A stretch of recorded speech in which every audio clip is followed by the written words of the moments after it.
Alright, hello everybody, and welcome to another episode of the Arctic Pauper Show. I am your host, as always, Arctic Ghost, and this week I'm bringing you Kuldotha Boros, or known as Boros Kitty. I've seen some people call it on Reddit. What is Kuldotha Boros? Well, Kuldotha Boros, as you may not be able to tell, is actually a good red-white control / mid-range deck. That takes advantage of the good red removal, Lightning Bolt, Galvanic Blast, of course, being 4 damage, Firebolt here, and then some white removal and Journey to Nowhere, Angelic Purge. And then it also takes advantage of the good white creatures, like Core Skyfisher. Thraben Inspector, of course, is always a good creature. It's a good blocker, it gives you a clue as well. And Glinthawk. Well, Glinthawk's not the best creature, but the fact that it returns these two to draw you more cards is actually very good. Kuldotha Boros has taken more of a token approach as of late, and I have adapted to the same. Of course, Kuldotha Rebirth has always been in the deck, but Battle Screech is here, as well as Rally the Peasants to sort of finish the game off in one big swing. Hold on a second, I forgot something. Totally forgot about the preview plane, or preview panel plane, whatever. So yeah. So that's the deck. Let's go ahead and break down piece by piece and get into it. So, at first up, you have Glinthawk. Why is this card good? Well, it's a 1-mana 2/2 flyer, which is already good, pretty good in Pauper. There aren't that many good flyers for such a cheap amount of mana. But it also says, when Glinthawk enters the battlefield, sacrifice it, unless you return an artifact you control to the owner's hand. Now, you might think that's not very good. Well, why would you want to return an Ancient Den or a Great Furnace and knock yourself off of mana? Well, you might want to go in the aggro approach, but more or less, you want to return one of these two artifacts, which we will get to later. That's the combo. Next up is Thraben Inspector. It's not an aggressive 1-drop, but it is very good at doing two things. Blocking and adding to your Battle Screech flashback. That's mainly what it's for. The fact that it also adds a clue to return with your Glinthawk if needed, to sack Kuldotha Rebirth if needed, or you can sack 2 Cantrip and dig deeper a little bit into your deck, is also very good. So, in my opinion, I think it's great. I think it's great as a 3-of. I've played 4, was very disappointed. 3 is where I'm sticking to for now. And that's that. And then you have Core Skyfisher. Core Skyfisher, of course, is probably the best 2-drop in Pauper that white offers. It's 2 mana, it's 2 power flyer, which is already very good. And the fact that it has 3 toughness means that it blocks every other flyer, or is neutral with every other flyer as far as I know. Neutral being, you know, another Core Skyfisher or a Spire Golem, etc. I also would like to apologize if you hear any excess noise or steam or anything. Yeti mic too strong, but I know that I sound better compared to the headset's mic, so you'll deal with it, I hope. So yeah, Core Skyfisher, but the fact of the matter is it also returns a permanent. You can return Thraben Inspector to get another clue. You could return Radiant Fountain to get 2 life. You could return a Secluded Steppe or Forgotten Cave to get a cantrip, or you could return Windscarred Crag to get a life, or you could return one of these 2 artifacts, which I'll get to later. All in all, probably should be playing 6 of these if you were allowed to, but sadly we're only allowed to play 4. So those are the creatures of the deck. You only have 11 of them. There aren't many. But there are cards, of course, that make creatures, such as Battle Screech. One of the best cards that Pauper got from, I believe it was Eternal Masters. Could have been Vintage Masters, I don't quite remember. I think that's Vintage Masters, but I'm not exactly sure what symbol that is. So, for 4 mana, you get 2 1/1 white creature bird tokens with flying. Well, that's not that good, of course, on their own, but flyers do win games. But then you flashback to tap 3 untapped white creatures, you get 2 more flyers. And then, of course, when you combo with Rally the Peasants, you get a total of 12 power attacking your opponent, and soon, they're dead. That's just how it goes in life. It's a great card. And then, of course, your other token makers called out the Rebirth. Decks used to play more of these, but the 1/1s on the ground don't really do as much as you would like them to. The other problem is that this card really only combos with 1 card in the deck, which is Ichor Wellspring.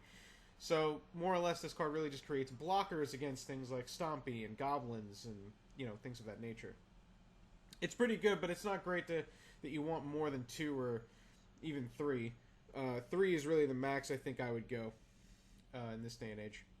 We'll talk about Rally the Peasants real quick, since there's not really much to talk about it. It's basically your big win con. It says creatures you control get +2/+0 until end of turn, and then it flashes back for the same mana cost, but it requires a red instead of a white.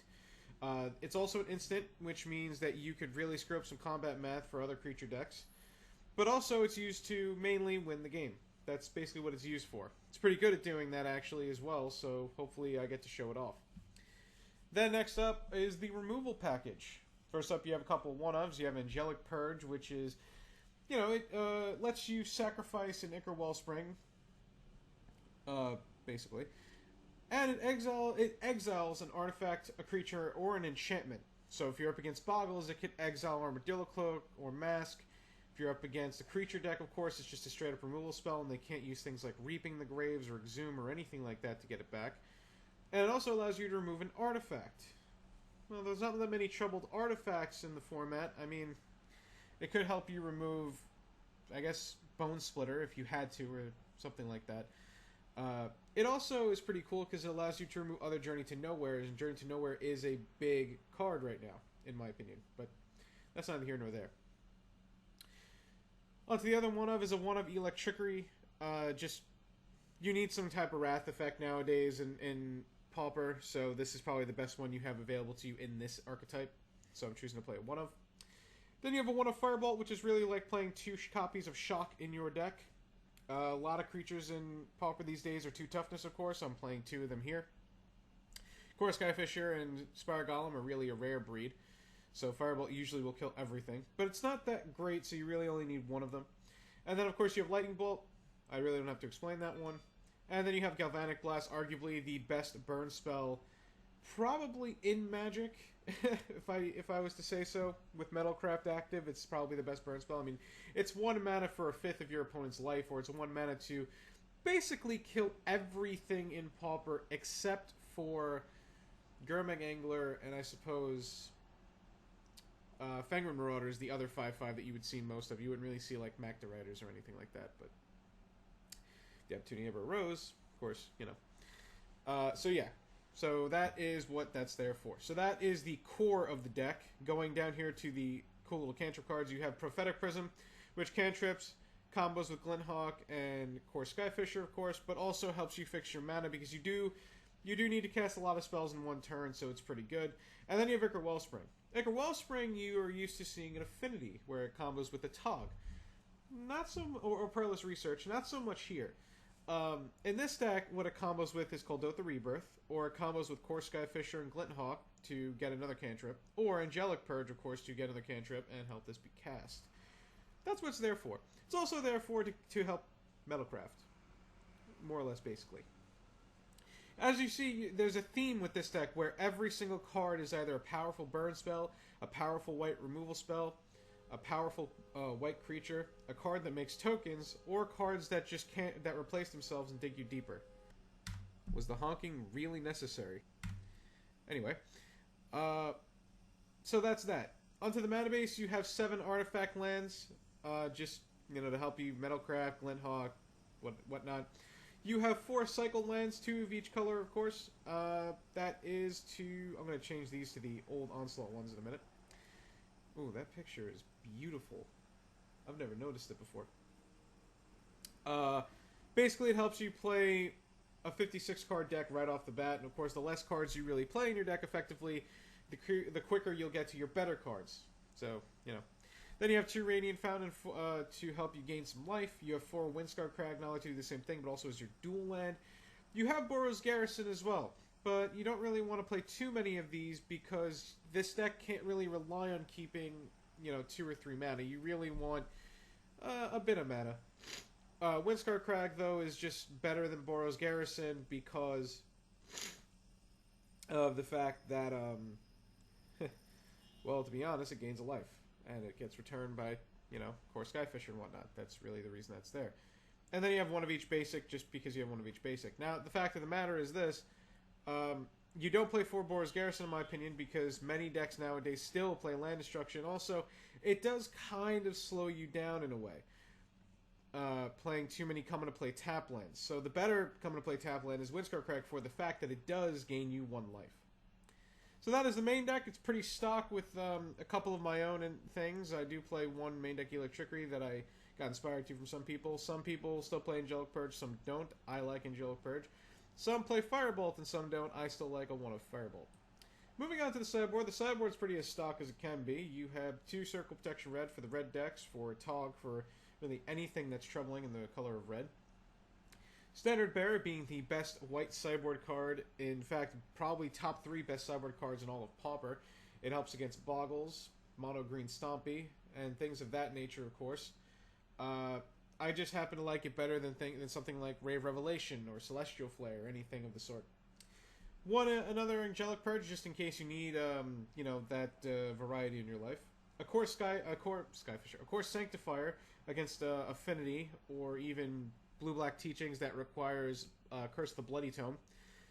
The fact that it can be returned with core Skyfisher is just the cream of the crop. 3 Gorilla Shaman for Affinity, of course. 3 Pyroblast for blue decks. 1 more Elo Trickery in case you need it. And Ascends Enlistment for the grindy matchups. This card, however, is particularly good because you do play Rally the Peasants, so I'm eager to try it. I'm eager to keep trying it out. I played this deck a bunch of times so far. I really, really like it. So we're going to take it into a couple of test matches, 1 or 2, not really sure. And we're going to see how it performs, so I'll see you when I get there. Stay tuned.